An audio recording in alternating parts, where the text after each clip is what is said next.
time of year for me on the sports calendar.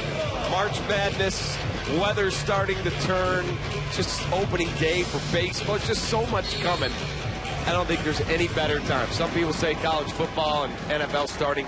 For me, this is it. It's awesome. By seeding alone, this 4-5 game should be close. What do you expect to see at least early, Dave Kaplan? I think both teams are going to be feeling each other out. And I said to you earlier, I thought there's an advantage for GW simply because they played yesterday and St. Joe's didn't. And when you get to tournament play where it's survive and advance, and until your name flashes up on the screen that you're in the dance, you're never comfortable unless you're a top 10 or 15 team. You think, boy, I hope the committee doesn't screw up and not put us in. So for GW, they got to go out and take care of business. St. Joe, they got to get everyone a touch, get them comfortable, hit a couple shots, and then you relax. Early turnovers for each team, half a minute in. The St. Joe's team lost at home to Duquesne in the season finale. Really a surprise. As the first basket of the game drops in from Isaiah Miles, the senior from Baltimore. And St. Joe's coming into this game today, having lost 2 in a row for the first time all year. Kevin Larson tied up. He finds Yuta Watanabe, who fails to score. And here comes Shavar Newkirk the other way for St. Joe's. Best way to get comfortable is to do a really good job on the glass. One and done, you limit opportunities. St. Joe's there cleans the glass, now gets into their half-court set, and everyone starts to relax now. Newkirk on the kick out. Miles again. And Watanabe the rebound. GW lost at Davidson in the regular season finale, but beat St. Louis in the second round here yesterday, and the Colonials, winners of 5 of 7 overall coming in.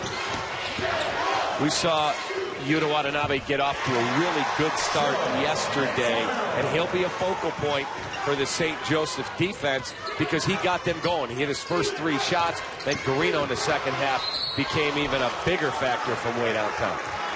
And a foul here. It's going to go against GW. And it's Tyler Cavanaugh. And it's our first infraction of the game. Yuta Watanabe, quick start yesterday, slowed down through the middle portion of the game, but still 19 points on 7 of 10 shooting. And Shavar Newkirk now at the line for 2 for St. Joe's. He's from Japan, and over there they call him the chosen one. Mom and dad both were professional basketball players. His sister was a very accomplished basketball player, and he has come over here to George Washington and been a very, very good recruit for Mike Lonergan. Newkirk here, sophomore from New York City. 2-time Bronze Player of the Year in high school. So playing essentially at home at the Barclays Center here today. And St. Joe's the 1-point lead, 2 minutes deep. Man-to-man defense out of St. Joseph's. Kevin Larson double team, and he threw it away. Here comes Oliva against Watanabe. And an offensive foul. Pierre Francesco Oliva, the freshman from Italy, called for his first personal. Well, I really like the double team inside. It leads to the turnover, but there's no quit in GW. They bust it down the court and get right back in front of the restricted area and take the charge. There's no, we turned it over. It's, okay, on to the next play, and they take a charge and get the ball right back. Very good execution. Alex Matola now with the ball, the graduate student just checking in off the bench as Kevin Larson takes a seat.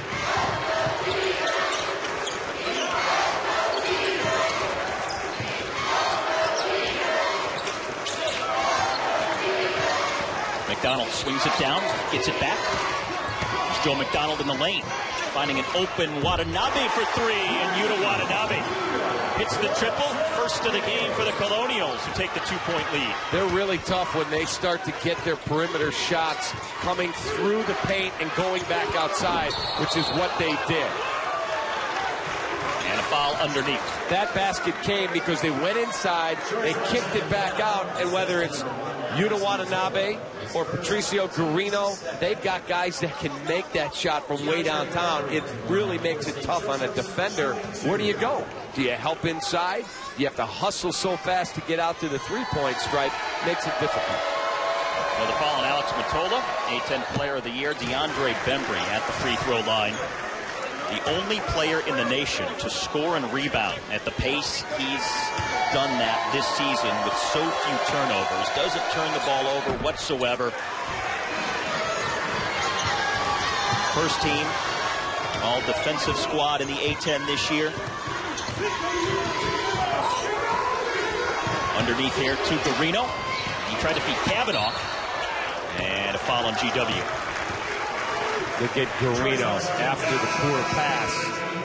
He's going to take a seat.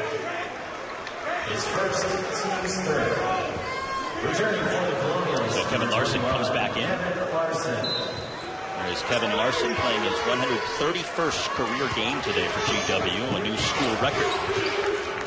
Just over 3 minutes gone by, and a 1-point Colonial lead. Aaron Brown going up hard, absorbing the contact, and he's headed to the free throw line. St. Joseph's has done a good job at putting the ball on the deck and getting themselves to the paint. You see the late reaction defensively by Kavanaugh.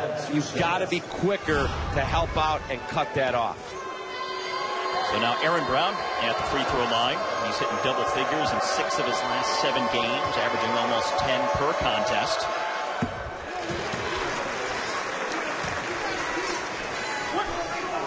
Mottola, one of those graduate transfers, came from Dartmouth, and he's brought a nice calming stability as an extra guard to GW. So here in the early going, St. Joe's 4 of 6 from the free throw line. In their win over GW earlier this season, they only shot 8 free throws total for the entire game as Mottola connects for the Colonials. Scored over 1,000 points in his career between Dartmouth and George Washington. He might be the smallest guy on the court, but he is a very savvy basketball player and understands his role as a secondary guard. Isaiah Miles, his second field goal.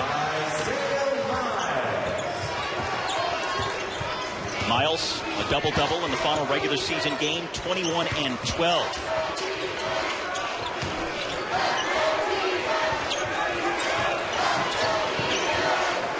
Here's Mottola, looking at a 3, rims out, and the rebound to Miles.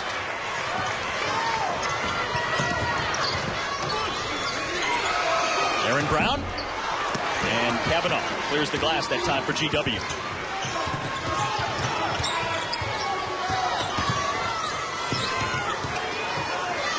Going back and forth here in the opening 4 minutes of play.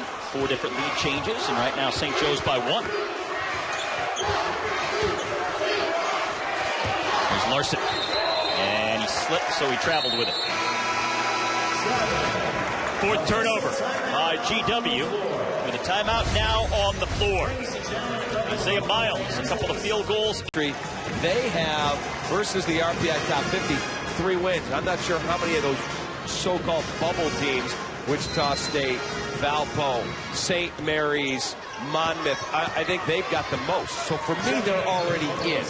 But again, let's watch and see what conference tournament teams don't win their conference tournament this week. Excuse me, conference champions don't win their tournament this week.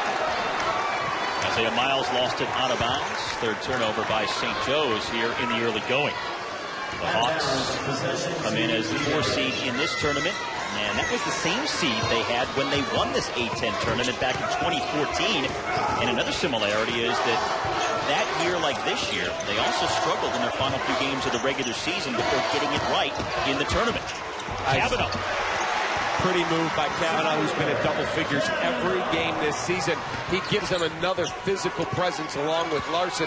And as a defense, you really can't double one because the other one will absolutely destroy you down low. And both guys can step out and hit a perimeter shot. Newkirk. And the rebound to Anthony Swan, just in off the bench. 1-point lead with 14 and a half to go. I asked Phil Martelli. As Kavanaugh hits from 3. Boom. We said, score inside, he can step outside. And he answers on command. I said to Phil Martelli, you're one of the hottest coaches in the country. People love you everywhere you go. Charismatic, your teams win. Why have you never looked to hit a huge payday, go somewhere? Because we see what a transient business it is. Aaron Brown down low for St. Joe's. And he said, simply, St. Joe's is in my blood. They took a chance on me. He goes, I know there's not a lot of loyalty in the world or in this business. They took a chance on me. I'm a Philly guy. I'm not leaving. This is where I want to be. They're in my blood. I think that's a really great statement about his character. Yuta Watanabe with the three-point basket. He's 2 for 2 from three-point range. And GW, the 5-point lead now. Bembry. And GW almost lost it out of bounds. Larson tracked it down.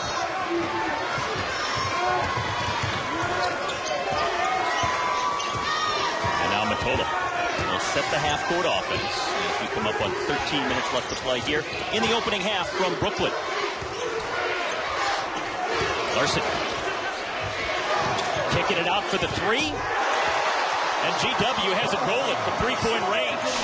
This is an 11-2 run. They've done a nice job here. What has led to this run is they're willing to take the ball side to side, spread the court, and get opportunities for guys who are all the way on the other side, on the weak side of the floor. And you see the three that goes down. Shavar Newkirk on the other end for St. Joe's. Lead is half a dozen.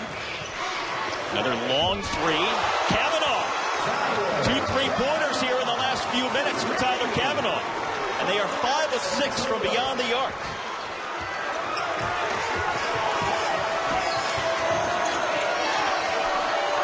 Nine-point edge for the Colonials. Bembry spinning and lays it in. That's a scorer. That is not a guy just making a move. That's a guy with a scorer's mentality who will play at the next level as an off guard at 6'6". That was beautifully executed. He didn't have to hook the defender. He just made a scoring play. Very well executed. Bembry just 6 points shy of 1,500 for his career now. 8 minutes gone by, first half. 7-point game here at the Barclays Center. Matola, running floater. Well, he didn't have to float it like that. There was nobody in space. And then he commits the foul. DeAndre Bembry at 14. Urgency. Guys are flat-footed. They're staring at the ball. They want more activity off the ball. They want more activity on the ball to affect them in the passing lanes. Now, they know GW can make shots. They only make 6 threes a game, just about bottom half of the league. But they said, guys, in the scout, we tell you who can shoot the ball. Activity, urgency, awareness, know the scout, and go execute. St. Joe's defense has been rather suspect the last 3 games as Miles misses from the field here, and that's out of bounds off of St. Joe's.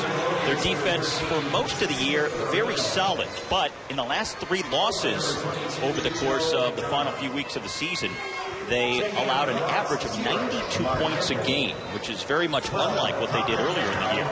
And St. Joe's trying to correct that pretty quickly here as the A-10 tournament begins for them here today. Sometimes you become a product of the success you've had during the season.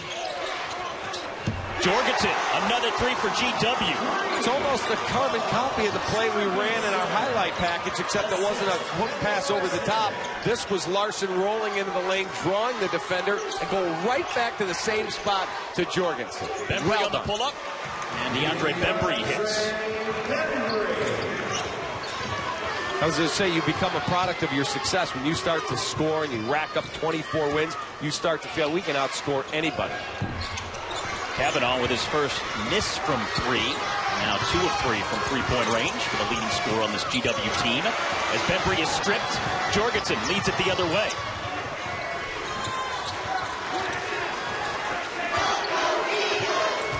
And now they'll settle in as we approach the halfway points of our first half of play. 8-point lead for the 5 seed over number 4. I really believe one of the worst stats to judge a defense is total points allowed. They say, oh, they led the NCAAs. There's another 3 for Jorgensen. They say, how many points did your team allow? Well, it depends on the offensive style. Because one of the best defensive teams I ever saw were the great Jerry Tarkanian Vegas teams who scored 110, but they gave you so many more opportunities, they gave up more points. Field goal percentage defense, to me, is how you measure a defense. Well, the team did tell us that they've not been happy with the defense overall the last few losses. They have been working on things. As this is Lamar Kimball who hits the 3 on the other end for St. Joe's. And that's just the first 3-point basket for the Hawks. while GW is 7 of 9 from three-point range. The last 6 GW baskets, all three-pointers. Until right there, as Joe McDonald scores down low. Things will open up in the paint for you, Steve, when you start to make so many threes. Yeah, that's a foul on Jorgensen. Paul Jorgensen, 3 of 3 himself from the three-point range. As Matt Hart makes his first appearance in the game for GW. That last basket that St. Joe's was able to get, there's doubling the post, and then there's tripling or quadrupling the post. They sent so many guys down to the post that it left the perimeter open, and that's why you saw such an open look. Miles, offensive foul. Joe McDonald, who took the heat down low. A lot of coaches don't believe in doubling the post. That's one of the staples of my philosophy. That led to the charge because it was an aggressive double. We call it light dig or heavy dig. Light dig, you just go down, show, be a nuisance, and go back and get your guy. Heavy, you're trying to trap that post, either get a steal or force them into something that they're not comfortable with. You saw it right there when he lowered the shoulder. Double-figure margin for George Washington.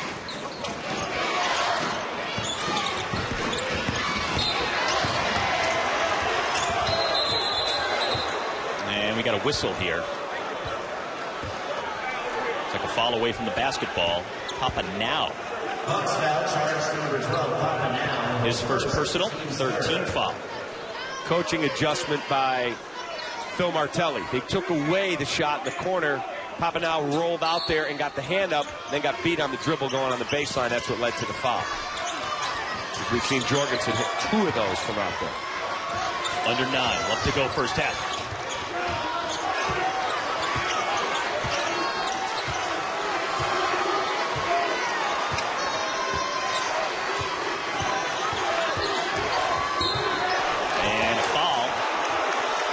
Time on James Demery as McDonald tried to beat him off the dribble. GW a little out of sync offensively right there, not sure what play call they want, and they're so reliant on looking back at Mike Lonergan that's why I think they score better in the second half, because they're in the end of the court where he is. Here, you got to turn around, make sure nobody's coming to get the ball from you, and then figure out what play he wants to run. You ever have teams like that? No, we ran our plays off the scoreboard, and by that I mean we had an odd and an even series. So if we had 48, we were running even. If we had 47, we're running odd. Lamar Kimball with the basket, but it's an offensive foul. It'll be waved off and go the other way. Here was the block by Isaiah Miles. And then here they come, Bembry with a really nice pass, but a great job again by George Washington to read it, take the hit, no basket, which was a rule change a year ago. They took away that if the ball had left your hand and then you charged, they gave you the hoop, then called the offense. Now there is no basket on any offensive foul. So it remains a 10-point game. And a foul on St. Joe's. GW here at the start, 29 points on 20 possessions. That's 1.45 points per possession. That is an extraordinary number that you cannot sustain for 40 minutes. Papa now with his second personal. Graduate student from Senegal. These are the 3 players who have been killing it from three-point range so far in this first half for GW. Comes into Carino. Missed the easy one underneath, but he was fouled. Well, I thought that was a late whistle. I thought that was a late whistle after he missed the shot. DeAndre Bembry with his first personal. I do not agree with that call. Let's take a look again. He had an arm in his back. I didn't see any contact. I did not either. From the angle that we had, and we had a different angle sitting here, and I did not think that was a foul. I thought that was a... Phil's upset, and I think he's right. Carino, a 70% free throw shooter. So looking for his first points on the day here. I believe on that play, the official anticipated the ball was going to be in, and he wasn't calling anything. When the shot was missed, he called the foul. I didn't agree with the call. Carino, second leading scorer on this GW team, had 12 points in the loss to St. Joe's earlier this season. That was what we call the evil eye. Phil Martelli right there. 8 minutes to go, opening half. Several lead changes early on, with GW taking control in the last several minutes. And a foul on the rebound against George Washington.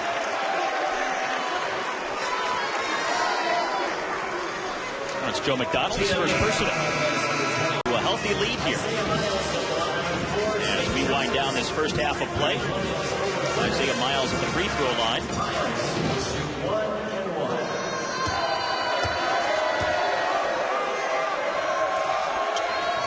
Miles with his first free throw of the day. And let's go over to Dallas.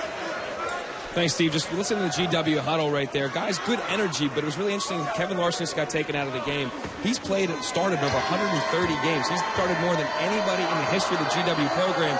And right now it seems like every assistant coach is trying to talk to him and pick him up. He has 6 assists, but no field goal attempts. 11 minutes played. Seems a little disengaged. Every assistant coach is talking to him, chatting to him. This could be the last time he ever puts on the uniform.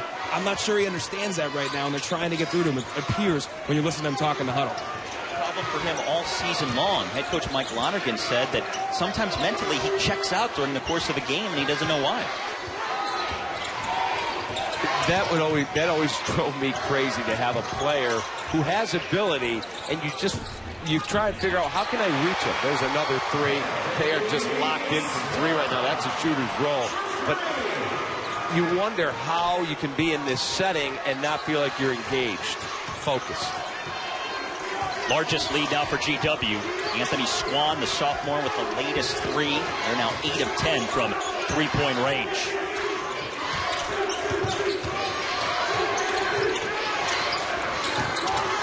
Aaron Brown with 7 on the shot clock. Left-hand hook. Very athletic play. St. Joe's, though, if you look at the number of assists, they have, I believe, 3 assists on their 8 baskets. It's more guys making plays right now, where it looks like GW is getting more out of the flow of their offense. Garino. Tipped back up. Kavanaugh couldn't get it to drop. Swatted out of bounds and over to St. Joe's. GW 10 assists on their 12 field goals. Let's go back to the hook shot. This is a really interesting play as he goes back to the left hand and the soft touch gets it to drop. Now, I keep hearing the term. I was listening to some basketball, and I keep hearing people, coaches, we got to score the ball. It's the most ridiculous term I've ever heard. What else are you going to score? What are you doing with the ball then? It's the stupidest term. It should be banned from broadcasting and coaching. Dumb. Here's Demery spinning and hitting. It's like when golfers say, I really need to golf my ball. Well, what does that mean? Exactly. Of course you're going to golf the ball. What else are you going to do? Pick it up and throw it down the fairway? Going to score the putt. Yeah, really? What's the object? Under 6 to go, first half. Larson back in the game, out for McDonald, and for 3, Joe McDonald hits his first three-point basket, and the team now 9 for 11. But the ball went back into the post, and if you're sitting up, you're going, how are they getting these open looks? Well, the ball went into the post, you ran a second defender there, and nobody helped or recovered quickly enough, gave him a wide open look at a 3. Aaron Brown in the paint. And Brown scores, a senior from Darby, PA, and transfer from West Virginia. He's got 8 points. That leads all of the St. Joe's scores. Even more than Player of the Year, DeAndre Bembry, and Most Improved Player, Isaiah Miles. They haven't been much of a factor here. McDonald the miss. Final 5 of our first half.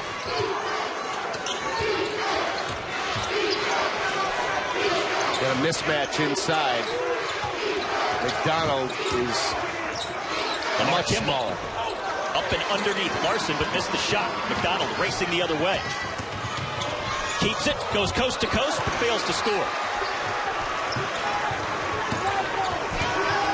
Lamar Kimball once again going inside, and the defensive foul on GW that time. And that will send Kimball to the line, and the foul on Kavanaugh. That'll be his second. Mike Lonergan doesn't like to call Lamar Simpson. The assistants are making sure, Coach, don't do anything crazy here. But take a look at it right here. That is an excellent call. That is the correct call. That is a block, not a charge. Mark Kimball, a freshman from Philadelphia, staying home to play his college hoops. Made the A-10 All-Rookie team this year. And has been sharing the point guard duties with the sophomore Shavar Newkirk most of the season. Newkirk got the start today. Kimball has come off the bench.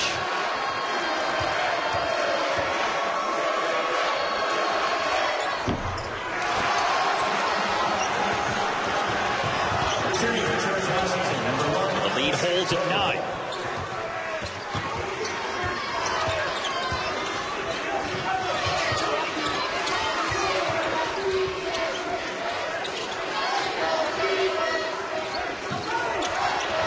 Watanabe, corner 3. Rare miss, and Garino tipped it out.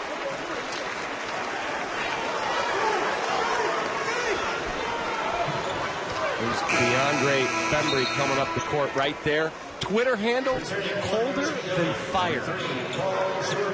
It's pretty slick. I like it. I think he'll be a very good player at the next level. I do. Continues to develop his guard skills.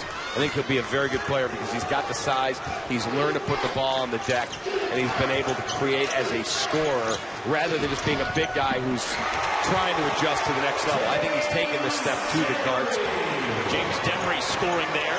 And that's a guy, Demery off the bench, who has struggled in recent weeks. GW has missed 5 of their last 6 shots.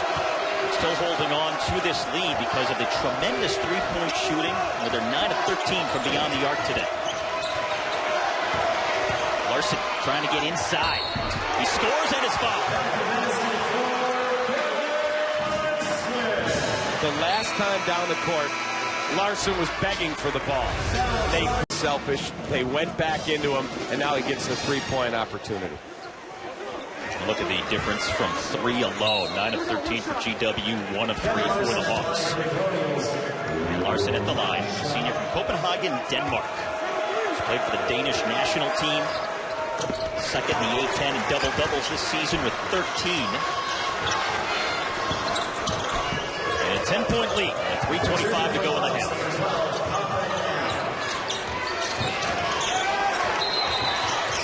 It's going to be a kick on Larson. Now Bembry and Miles haven't done much so far here today. Bembry with 5 points, Isaiah Miles with 6. You're talking about the A-10 Player of the Year, DeAndre Bembry, and the most improved player in Isaiah Miles. How do they get them going? Well, when you look at that's going to be an offensive foul. There's no question about that one. That is going to go against Papa now. He stuck his backside out and picked off Alex Matola. That's his 3rd personal foul and first player in the game to reach 3 fouls. So Javon Bauman will make his first appearance as a result, with now checking out. You've got to get more out of the flow of the offense. It's a lot of one-on-one guys making plays, but it's got to come through the flow of the offense for St. Joe's, which right now we're not seeing. And there's Garino, who we think of as the 45% three-point threat, and there he puts it on the deck and is able to make a play because you're always playing him for the three-point. That's why he's able to get it on the deck and make a move to the basket. Aaron Brown on the miss, fighting for the rebound. That's grabbed by Kevin Larson.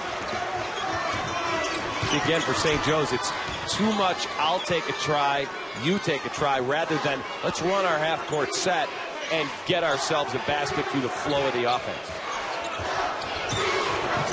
Largest lead for GW, 12-point advantage, 2.5 to go. First half of play. McDonald wide open for a 3. Garino, the offensive rebound. And now Matola launching from 3. Timeout taken by St. Joe's. GW, 10 of 14. 15-point edge for GW. Over St. Joe's with 2:18 to go first half.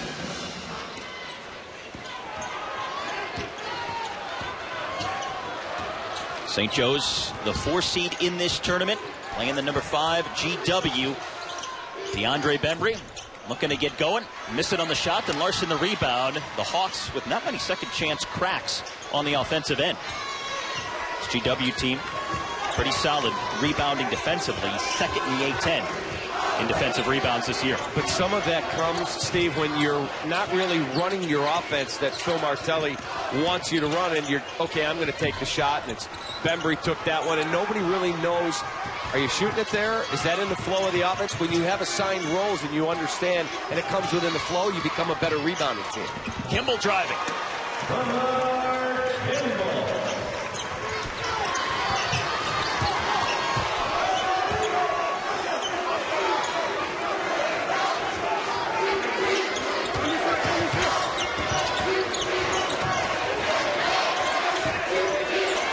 Coming up on the final minute here in the first half. Early on, the lead went back and forth. It's been GW in control for quite a while now. Shot clock at 5, and Larson connects from 3. He just turned to the bench and went, yes! He's playing so well, and he's been so unselfish that you'll give him that 3. He's not the greatest three-point shooter. He does have some range. But when you got a guy with 7 or 8 assists already, defending like he is, you'll live with the shot, and he knocks it down. 7 different players have hit a three-point basket now for GW. There's Matola. He called Larson up. He said, here's what we're running. Get to the high post. He gets the ball screen, and then they call it pick and pop. You've seen pick and roll. You screen, and the big guy rolls to the basket. Well, he popped back out. The defender is waiting on him to roll to the basket. He steps back and buries the 3.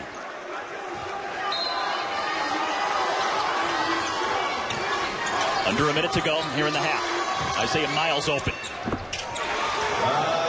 Miles had 21 points and 9 rebounds in the win for St. Joe's at GW earlier this year. And now with half a minute to go in the first half, timeout taken. 47-33, GW, by shooting the 3, has established a comfortable margin here. In range, 7 different players with a triple so far in this first half. They already have 2 more three-pointers in this first half than they had in the entire game in their win over the Billikens of St. Louis yesterday. Now, I believe the A-10 record for threes is 14 in a game. I don't know how many in that game off the top of my head they had in the first half, but I gotta think 11 in one half either is the new record or it's awfully close. Time winding down. Final 10 seconds, and Kavanaugh hits. DeAndre Bembry with 2 seconds on the clock goes for the stuff, and it falls. And it will count at the buzzer. But the first half belonging to GW as they dominate from beyond the arc. There are some good things, but what needs to change other than stopping the 3 to get you guys a win? We didn't get enough shots. 24 shots is not enough. We have to get the tempo going a little bit quicker, not faster, quicker. Thanks, Coach. Good luck. Back to you guys. Phil Martelli is a huge Bruce Springsteen fan, so he's got to believe that there are better days shining through here in the second half, and that they're not riding on a downbound train. Or that would be bad. He's waiting on a sunny day. And he says, we need more shots. It means, baby, we're born to run. He could wait on Springsteen. He'll be in this building in mid-April as the boss plays 2 shows here at the Barclays Center. I saw him at the United Center. That was my 35th show. Phenomenal. Here's DeAndre Bembry. Kind of a quiet first half for the A-10 Player of the Year, only 7 points. Isaiah Miles had 8 in the first half, and he misses on his first jump shot of the second half. But to translate his interview with Dallin, we got to get more shots out of our offense. Only 24 shot attempts. It means run your offense and get more opportunities, which will get you more chances at the offensive glass. Foul on Kevin Larson here. That'll be his first. George Washington foul called against number 21, Kevin Larson. His first. Of GW here at the outset of this second half. Their first turnover in quite a while. They went the last 15 minutes of the first half without a turnover whatsoever and had only 4 in that first half alone. And there's Oliva getting fouled underneath on the shot. Pierre Francesco Oliva, a freshman from Italy, came to the U.S. back in 2014 from a small town in the boot heel of the Italian peninsula. Treviso in Benetton is one of the great European basketball programs over there. Tony Kukoc was one of their alums. You know, early in the game, he attacked to score inside, and he charged. He never took another shot opportunity, so his stat line reads 1 assist, 1 foul, no shots. He's got to be more aggressive, or he's going to be sitting with Phil Martelli. Here's Joe McDonald. Has it blocked. And out of bounds. So it stays with GW.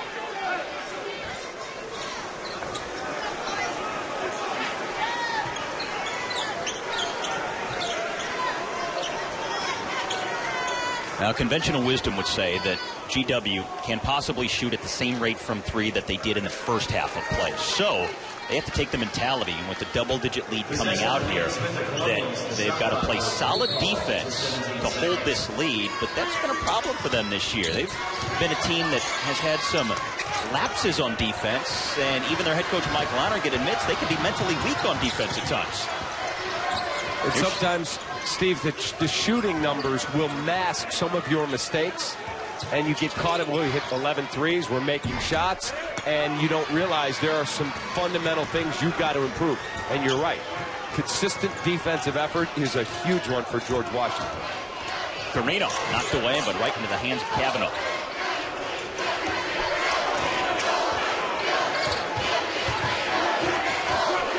There's McDonald getting into the lane, and he'll head to the line for two. He'll go to the line, but he knows he's got to convert that shot. He got a pretty good look in the air after he got hit. That's when he feels like, man, I got to make that shot. Here he comes on the dribble. Good head and shoulder fake. Now he gets hit, but he's got the ball right there for the layup. He can't believe he missed it. And the free throw miss on only the 4th free throw attempt of the game for GW. They were 2 of 3 in the first half of play, but not unlike the first meeting where they lost to St. Joe's earlier in the conference season, as GW was only 4 of 7 from the line that day. And McDonald gets 1 of 2 in this trip. Joe McDonald with 8 points. 2 minutes gone, second half. Bembry.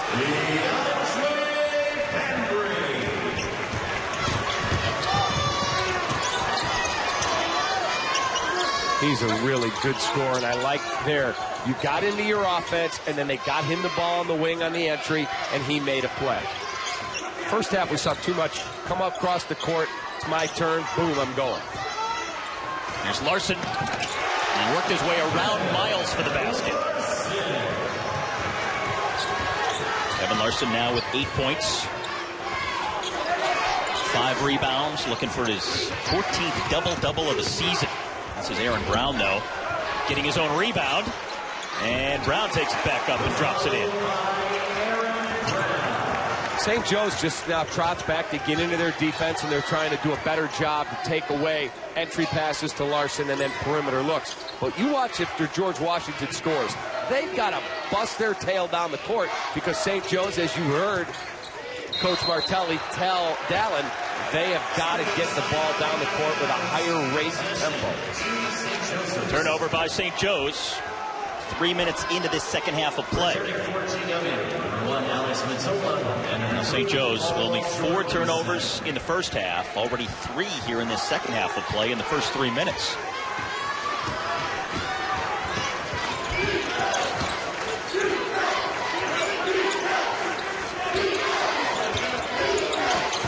Aaron Brown on the pull-up, and he's got 12 points. He's the only Hawks player in double figures at this point. He was the guy that really got them going when they were 16 down in the first half.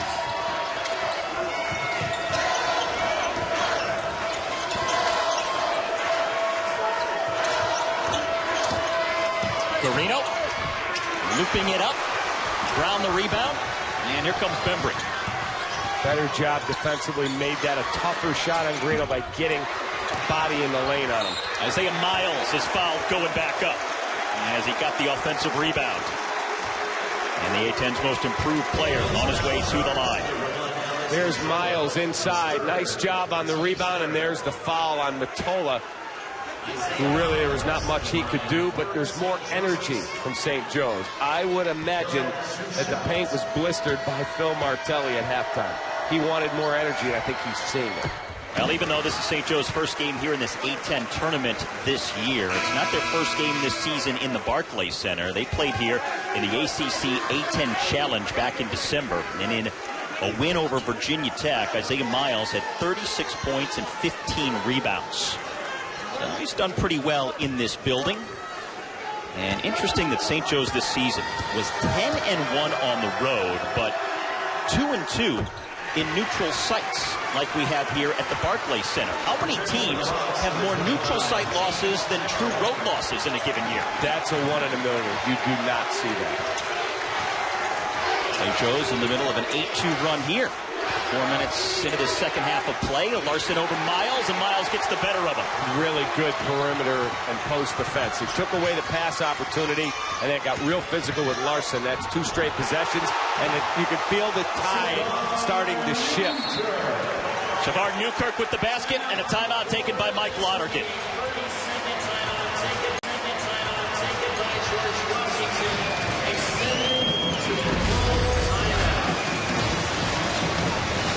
Now it starts on the defensive end. Miles against Larson. And then they finish on the other end with Shavar Newkirk, the sophomore from right here in New York. And St. Joe's making a run here in the second half. E-Trade is all about seizing opportunity. And I'd like to... So I'm going to take this opportunity to direct. Thank you. We'll call you. Evening. Film noir, smoke, atmosphere. Wow. You're a young farmhand, and E-Trade is your cow. Milk it. E-Trade is all about seizing opportunity. Hot pizza. It's a beautiful thing. Introducing the 2016 Domino's DXP with a built-in warming oven. Learn more about this first-of-its-kind vehicle at Domino'sDXP.com. Is this the year you spend more quality time with your dog? The year Fetch means more than chasing an old tennis ball. Then you belong at Bass Pro Shop's Dog Day Sale with big savings, like a pillow-style dog bed for under $15. A 4-pack of adult life jackets for under $40. And Johnny Moore's Carbon Light Baitcast Reels for under $100. Plus, bring your dog Friday and Saturday for free photos, giveaways, and prizes. It's the Men's Warehouse Spring in the Style event. Celebrate the new season with buy one, get one free throughout the store. Save on suits, sport coats, and more. Plus, take an extra 30% off clearance items. Men's Warehouse. Rise to the occasion.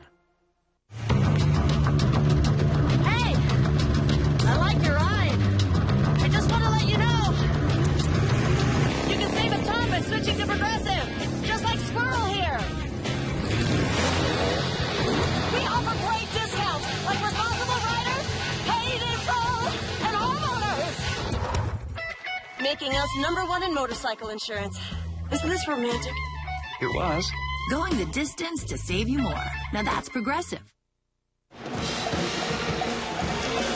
The Hawks making a run here within 7. 15:45 left to go, as this is our Subway Fresh Take. 2014, right here in Brooklyn at the Barclays Center. St. Joe's winning the A-10 tournament as a 4 seed. The same seed they bring into this year's tournament. They beat VCU in the final, and now as a number 4 playing in the quarters here today. But some work to do to get past this very stubborn number 5 seeded GW squad. And this is the last year. The A-10 tournament will be in Brooklyn, in this building, until 2019. Next year it'll be in Pittsburgh and then D.C. the year after. First half, George Washington averaged an obscene 1.4 points per possession. That you just don't find that.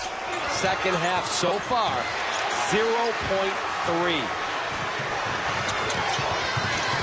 DeAndre Bembry, he's open for 3. You could just feel all the momentum going that way.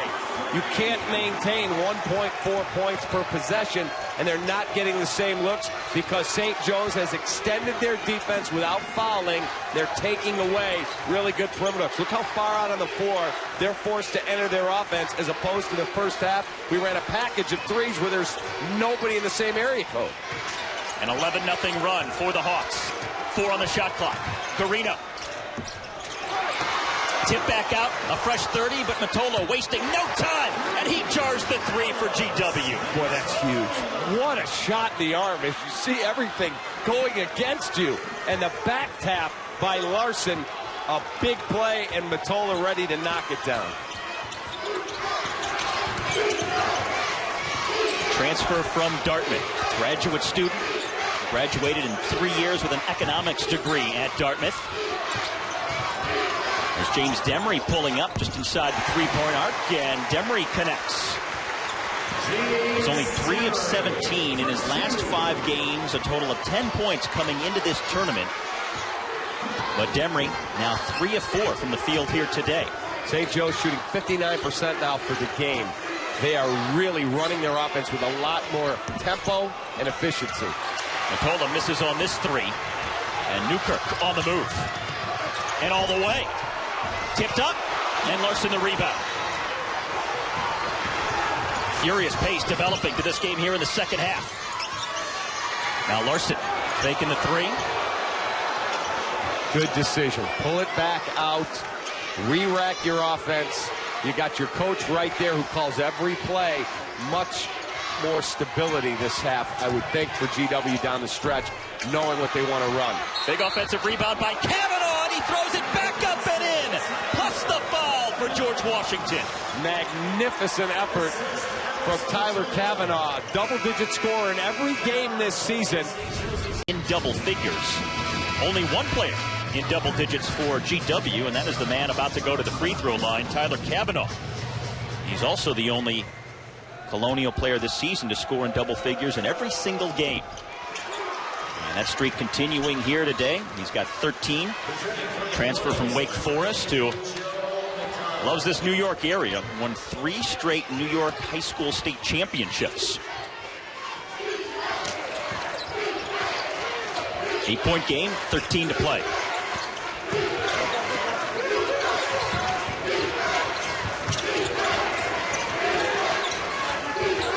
Aaron Brown going past Kavanaugh. Foul and free throws. Bailed them out. There was a little clutter to that offensive possession.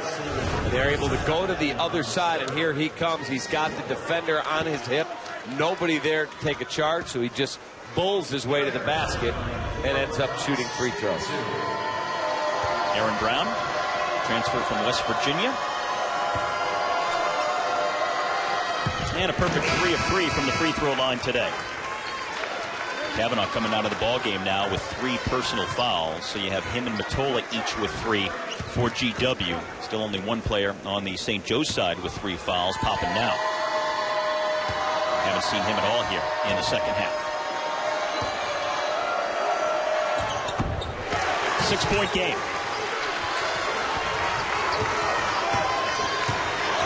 GW has led since the early going when the lead changed hands 4 times in the first few minutes. They've led by as many as 16.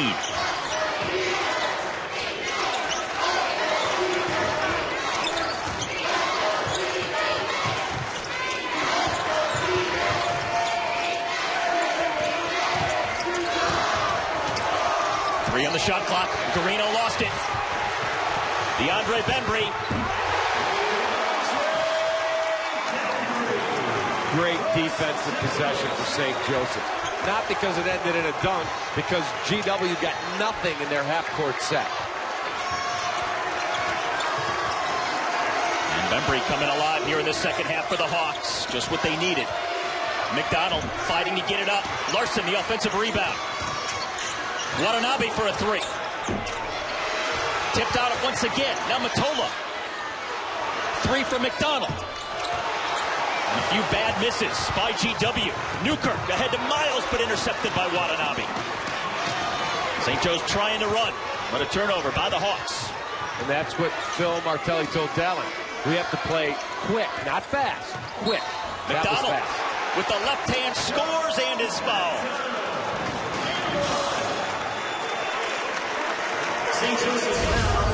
Joe McDonald. Heads up first and foremost. Then he said, we got to rebound, fellas. You got to fight that glass. We got to fight that glass. The last 4 minutes, they've got 4 offensive rebounds the Colonials have for 6 points. Rebounding has become a big key in this ballgame. Back to you. Joe McDonald now 2 of 3 from the free throw line today. He's got 11 points, one of 2 Colonials in double figures. Remember, GW so hot from three-point range in the first half. Made 11 threes altogether. Only 1 of 5 from beyond the arc so far in the second half of play. And a 3-ball from out top by Lamar Kimball. 4-point game as we close in on 11 to play. And a foul on Aaron Brown. Really nice job again by St. Joseph's. Ball movement. Go back. Look to go to the short corner. Not there. Let's go back out top. Now let's kick. And you see, I think it's Watanabe who was nowhere near him. He was thinking, they're going to go to the corner. They had him twisted, and they got an open look, and then they delivered. Shooting is turned around here in the second half. St. Joe's for the game here at just about 58%.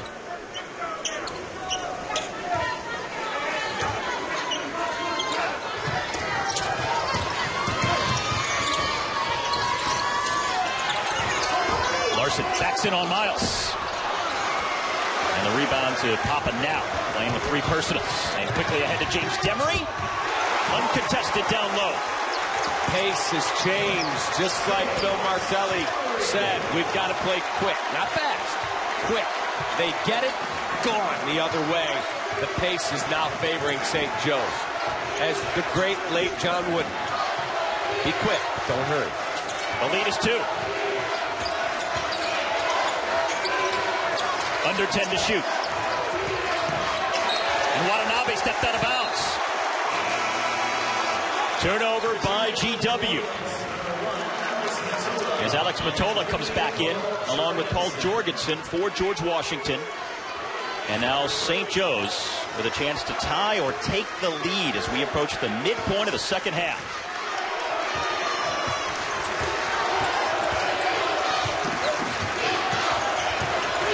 Bembry pulls up. Offensive rebound down low. And as Demery corralled it, it's a foul on Paul Jorgensen of GW. That's his second. There's the shot by Bembry. Now there's the miss, but nobody blocks out. There's 4 blue jerseys in the middle of the lane, 1 jersey that's white, and who comes up with the rebound? You have to rebound successfully. You got to get into somebody's body. DeAndre Bembry got his own miss, and the foul is on George Washington. And that is Tyler Kavanaugh, and that's going to be his 4th personal. The leading scorer for this GW team this season, now with 4 personal fouls. There's the miss way off, and it's just he's in the wrong place at the wrong time. Not much you can do there. Making a play to go for a rebound. Rebounding is all about want to. It's about effort. And you cannot have 4 blue jerseys in the middle and have the 1 guy on the other team come up with the rebound. Watanabe comes in for Kavanaugh. Isaiah Miles for a 3. Fresh 30. Won't take long. Demery going to the hole. And a foul.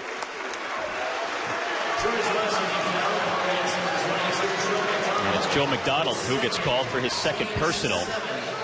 And this will put St. Joe's in the bonus the rest of the way here, with just inside of 10 minutes left to go in the second half.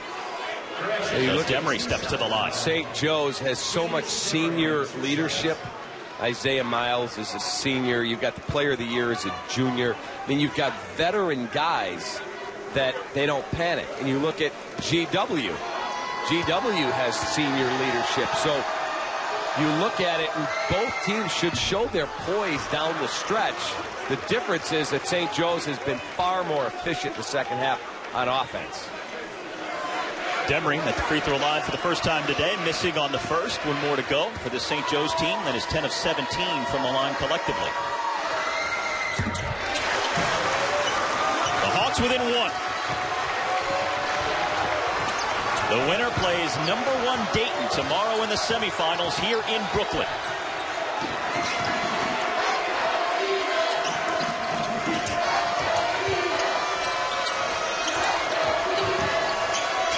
Larson. Open Watanabe for a three. And the rebound to Kevin Larson.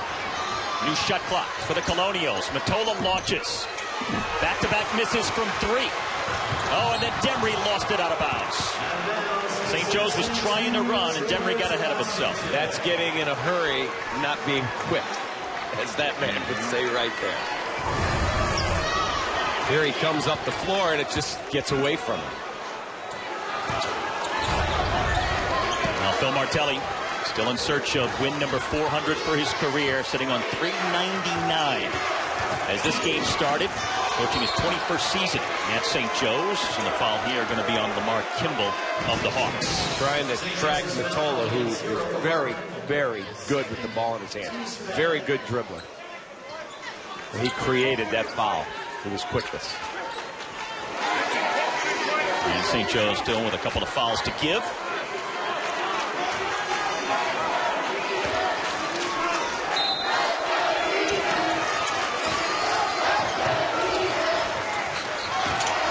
Watanabe going over DeAndre Bembry. Boy, they had a different team in the second half trying to shoot the basketball.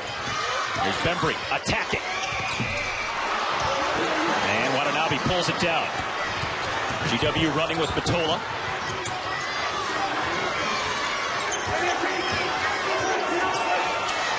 Three from Garino, and they needed that. Patricio Garino with his second three-point basket of the day.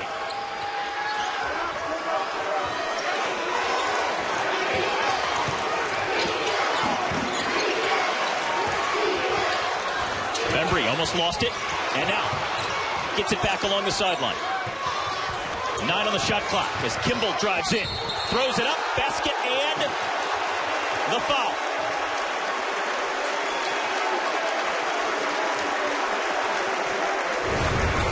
Lamar Kimball charging hard. McDonald trying to get position there. And when Kimball released it, I don't even think he was looking at the basket. I can't tell if his feet were in that restricted area, but I think they were. Which you cannot take a charge in the half circle, but you can slide into somebody and get called yourself. That's what happened. Joe McDonald is third personal for GW. And Lamar Kimball 0 for 2 from the free throw line here today.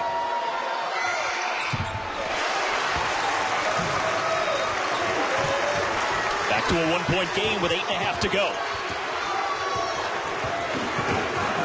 Dramatically different second half from the story we saw in the first.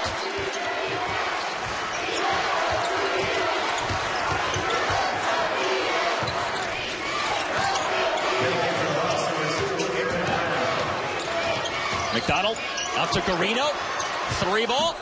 Back-to-back triples by the senior from Argentina. I love how that guy went to that spot. Garino knew exactly where he was going to go. The hook pass back to him, well executed. That's the kind of open look we saw in the first half from George Washington.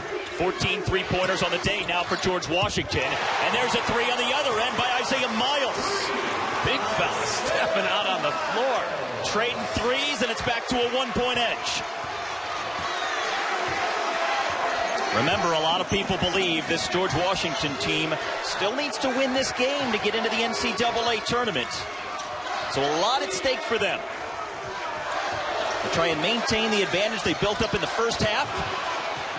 Led by 16 at one point. And McDonald draws the foul with 5 on the shot clock. Now the threes are starting to fall. Patricio Garino. His second straight. They're going to need him to be big the rest of the way. A crafty score like his fellow Argentinian Lionel Messi. And their 14 3-point field goals, tying a season high. School record just one away for GW. McDonald inside. Let's go over to Dallin Cuff. Steve, just to add on to that from the GW huddle, though. Pato, as they call him, Patricio Agrino, hit 2 threes, but the coaches were annoyed that he gambled on Isaiah Miles that gave up the 3. They want him to be solid and sound and be a senior and lead by every little thing. They said, Coach Lonergan said, if you guys want to win, every little thing has to be done correctly. Alex Matola will be called for his 4th personal foul here, and DeAndre Bembry to the free throw line, where Bembry is 1 for 2 on the day. And it's one of the things, and one of the few things he doesn't do all that well, just a 64% free throw shooter. Drops this one in with just under 7 minutes to play. Phil Martelli, I said, still love coaching? He said, I live my life in a candy store. He goes, are you kidding? I get paid well to do this? Come on, man. He just learned to text recently, so he texts his players at all hours because he knows they won't pick up the phone. That's how he communicates with a lot of them. Oh, he's keeping up with the times. He's trying to. Matola with those 4 fouls. Finds McDonald out high. Let me know if he gets on Snapchat. Now Kimball off the steal. And now they'll slow it down. Here's James Demry for the lead.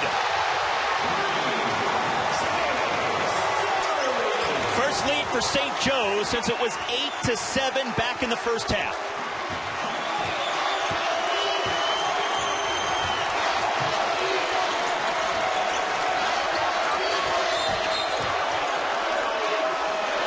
And a whistle here. Going to get a foul on St. Joe's. St. Joe's has taken, they're within 2 of the total number of shots they took in the first half when they took 24. They've taken 22 already, and we heard Phil Martelli tell Dallin, we didn't get enough shots up. Well, they're going to go right by that number with 6:06 left. Larson, 8 points, 9 rebounds, 9 assists. He has got a complete package of stats today. Last GW player with a triple-double, Carl Elliott, 2007. Now St. Joe's trying to pull off their biggest come-from-behind win on the season. Down by 16 earlier in the first half. And GW back in front now by 1 with 6 minutes left to go. Number 1 seeded Dayton awaits the winner in the semifinals tomorrow. Bembry against Garino, and the A-10 player of the year goes over the top of him. He manhandled him there. That was a scorer who just took him down and then got to the area he wanted to shoot it on and use the backboard. Garino on the turnaround. Oh, what a bounce. Mike Lonergan yelling at Garino more about his defense right now than his offense. Garino into double figures with 11. You're putting the game in Bembry's hands at Garino, and that's a great matchup. Oh, and Aaron Brown scores and is fouled. What a play by the senior from Darby, PA. We have got shifting tides where one team takes the lead, the other takes the lead, and we're seeing the best offensive players both taking the game into their own hands. Kavanaugh has fouled out. That is a big loss right there.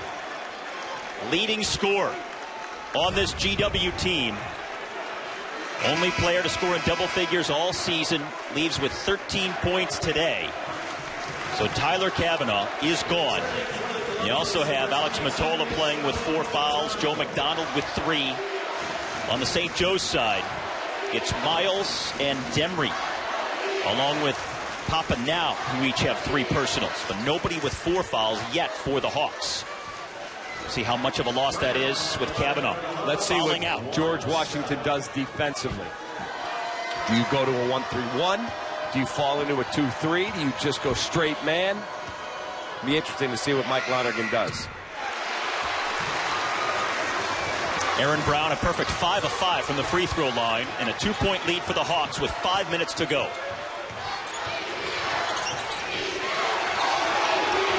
Poked away from McDonald. Joe McDonald elevating. Gets his own rebound. And Garino for another three. And Watanabe falling wildly to the floor that time. Out of bounds to the Hawks of St. Joe's. Garino got a pretty good look. Great effort to get a second chance opportunity from Joe McDonald, but a pretty darn good look for Garino. He's a 45% three-point shooter, so best in the league. St. Joe's missing on the last 5 shot attempts, but leading by 2 now after erasing the 16-point deficit. Miles got a step on Larson, then steps back, and Matola has the loose ball.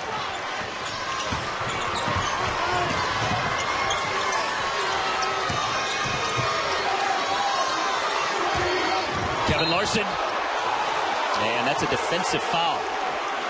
It's going to be called on Isaiah Miles. Phil Martelli is irate, out on the floor, irate. Let's take a look at it and see. Well, he put his legs into, watch where his legs go. Watch his legs. Tough call. That's the 4th personal on Isaiah Miles, A-10's most improved player this year. And now Kevin Larson, who has a double-double on the day, 10 and 10 for his 14th double-double of the season, which is second in the A-10 conference. And he misses on the front end, out of bounds, over to St. Joe's. And Kevin Larson also right now just 1 assist away from a triple-double here in this quarterfinal round game. If I had to make a call of that other play, I'd probably call it a charge. But I think the official said he got his legs into him and forced the contact. Not sure I agree. Bembry double teamed in the corner, and he calls a timeout. With just over 4 left to play, and the Hawks leading by 2. So St. Joe's 10 tournament to book their spot. Well, again, as you look at teams that are conference champs that fall by the wayside, Indiana loses today, so they're going to get an at-large bid. But you have Monmouth, St. Mary's, Valparaiso, Wichita State, all teams that think they should be in, and all didn't win their conference tournament. Miles on the miss. Ton of time left. Very important that George Washington goes, guys, we got 3:45 left. Just run our offense, get the right look. Zone defense out of St. Joe's, so you've got to attack it by getting the ball to Larson on the high post and moving the ball side to side. Almost threw it away. Now with 7 on the shot clock, Matola launches a 3. And that's going to go out of bounds to St. Joe's. Not the shot that you wanted there. I think that was a shot out of desperation. Matola playing with 4 fouls. And let's go over to Dallin Cuff. Call by Phil Martelli there to throw out the zone. They talked about it in the huddle. They really were confident it would work, and obviously threw GW off and forced a bad shot at a critical time in this game. That was exactly right. Something to change and make you have to think, and then you get the ball to the best player in the league, and you let him go to work, and he scores down on the block. The largest lead of the game for St. Joe's, 4 points with 3 minutes now left to play. Back into the 2-3 again. You've got to know how to attack it. That means run a guy along the baseline. You've got to get motion, and you've got to be willing to catch the ball and get rid of it quickly. 5 on the shot clock. Corner 3. McDonald on the miss, and the rebound to DeAndre Bembry. Miles open down low. Got to get a timeout. Got to get a timeout. You're not attacking the zone. You're playing right into their hands. And St. Joe's is playing quick, not fast point game. I mean, this thing is far from settled. 2:28 is a ton of time. George Washington has to be better with their zone attack, because I'm sure that's what St. Joe's is going to do. Stay zone, and then you have to make sure you move the ball much more crisply. Get the ball to Larson, use the screen like that, and swing the ball side to side so you get an open look. Garino can't hit the 3, and Bembry comes away with it. See, everything's being contested. I think the zone from St. Joe's was a phenomenal call by Phil Martelli, but they've also been aggressive in the zone. It's not one of those passive, we're going to stand there. They have spread that zone out. They've taken away that corner 3. Under 2 to go. And DeAndre Bembry is going to be fouled by Yuta Watanabe. George Washington foul charges to number 13, Patricio Marino. His second personal foul.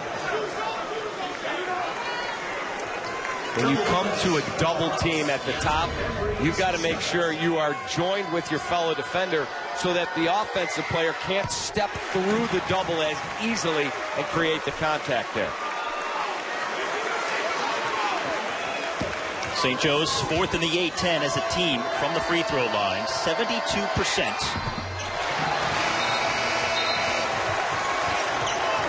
And the free throws today, St. Joe's 15 for 23. They've taken and made more free throws than GW has even attempted.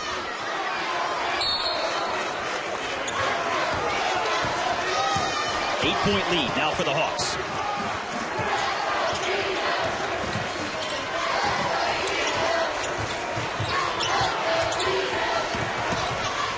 Here's Matola.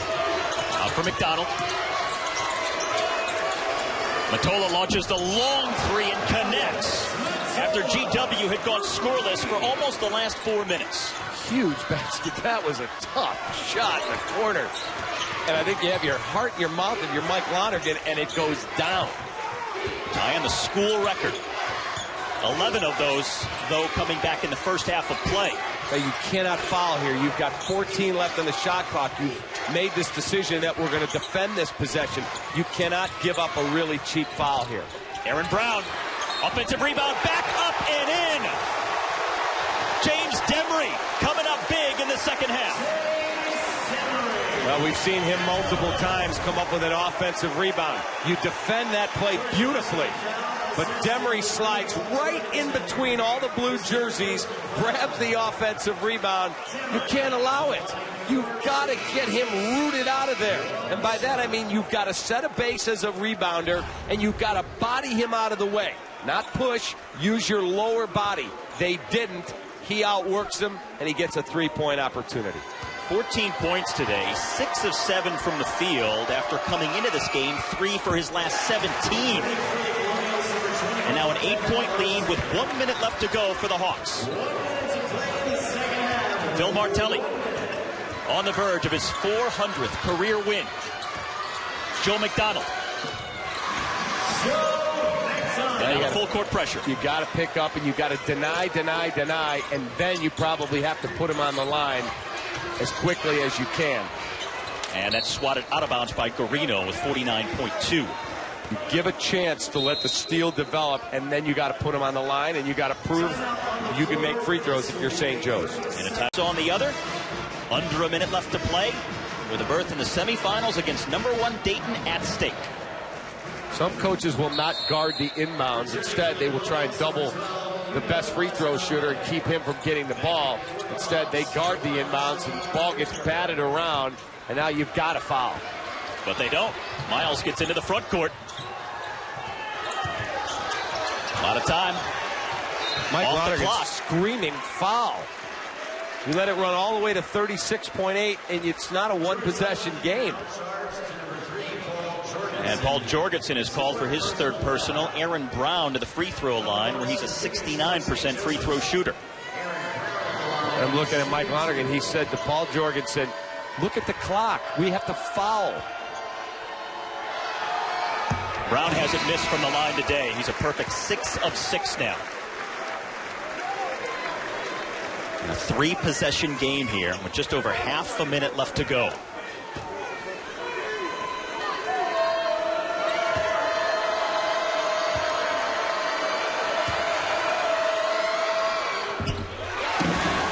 Now, if you're St. Joe's, you hustle back down the court and you get yourself into defensive position. Jorgensen attacking the glass. DeAndre Bembry the rebound, and he's fouled.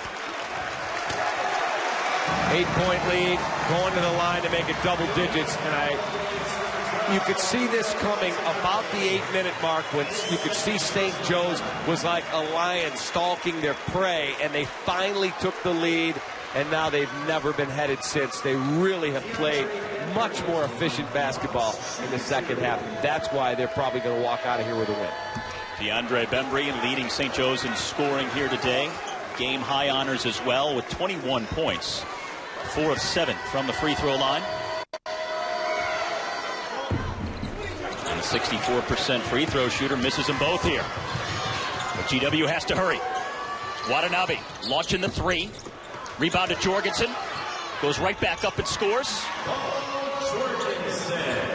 Each team still with a timeout. Here's Kimball. Demring has to get it across. And now inside of 10 seconds, and that is going to do it. St. Joe's with their largest come-from-behind victory of the season when they needed it most. The Hawks move on to the semifinal round and take on #1 Dayton here in Brooklyn tomorrow.